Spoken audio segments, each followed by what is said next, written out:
दोस्तों, जिस घर में माँ दुर्गा के 108 नाम जप किए जाते हैं, सुने जाते हैं, उसी घर में सप्तशृंगी माता की कृपा बनती है, आशीर्वाद प्राप्त होता है। देवी की शक्ति, गुणों और आदि रूपों का वर्णन सुना जाता है। उनकी सभी इच्छाएं पूर्ण हो जाती है। इन माँ दुर्गा के 108 नाम सुनने से माँ का आशीर्वाद प्राप्त हो जाता है। इसीलिए ये नाम सभी सुनो और माता का आशीर्वाद कृपा प्राप्त करो।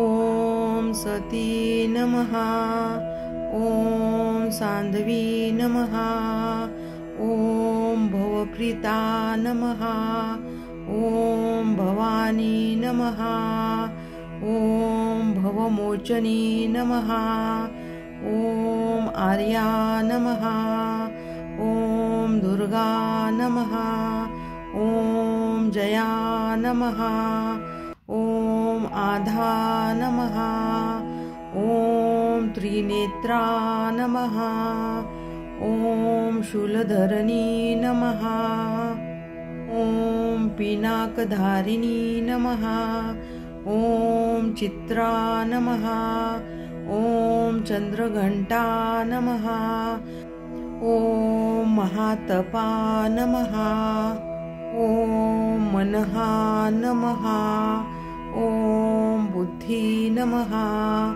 ओम अहंकारा नमः, ओम चित्तरूपा नमः, ओम चित्ता नमः, ओम चित्ती नमः, ओम सर्वमंत्रमयी नमः, ओम सत्ता नमः, ओम सत्यानंदा रूपिणी नमः, ओम अनंता नमः, ओम भवानी नमः, ओम भव्या नमः, ओम अभव्या नमः, ओम सद्गति नमः, ओम शांभवी नमः, ओम देवी माता नमः, ओम चिंता नमः, ओम रत्नप्रिया नमः, ओम सर्वविद्या नमः, ओम दक्षकन्या नमः, ओम दक्ष यज्ञ विनाशिनी नमः,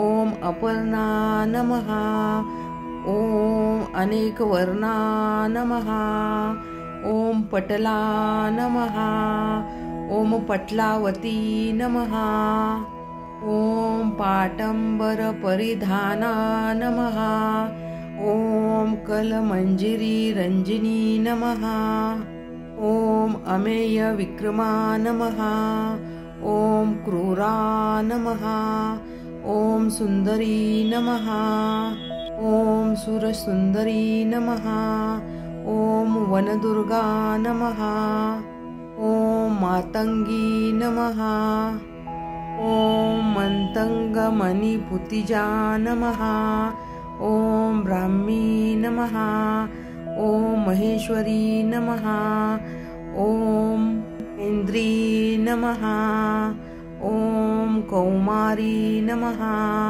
ओम वैष्णवी नमः, ओम चामुंडा नमः, ओम विराही नमः, ओम लक्ष्मी नमः, ओम पुरुषाकृति नमः, ओम विमला नमः, ओम उत्कर्षणी नमः, ओम ज्ञाना नमः, ओम क्रिया नमः, ओम नित्या नमः, ओम बुद्धिदा नमः, ओम बहुला नमः, ओम बहुला प्रेमा नमः, ओम सर्ववाहन वाहना नमः, ओम निशुंभ शुभमहननी नमः, ओम महिषासुरवदनी नमः, ओम मधुकैटभहंत्री नमः, ओम चामुंडा विनाशिनी नमः, ओम सर्व असुर विनाशिनी नमः, ओम सर्वदानव घातनी नमः, ओम सत्या नमः, ॐ सर्वत्र धारिणी नमः। ॐ अनेकहस्ता नमः। ॐ अनेकास्त्रधारिणी नमः। ॐ कुमारी नमः। ॐ एककन्या नमः। ॐ कैशोरी नमः। ॐ युति नमः। ॐ यति नमः। ॐ अप्रौढा नमः।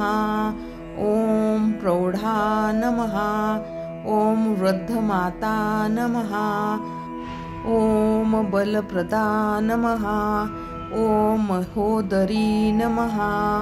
ॐ मुक्ताकेशरी नमः। ॐ घोररूपा नमः। ॐ महाबला नमः। ॐ अग्निज्वाला नमः। ॐ रौद्रमुखी नमः। ॐ कालित्री नमः।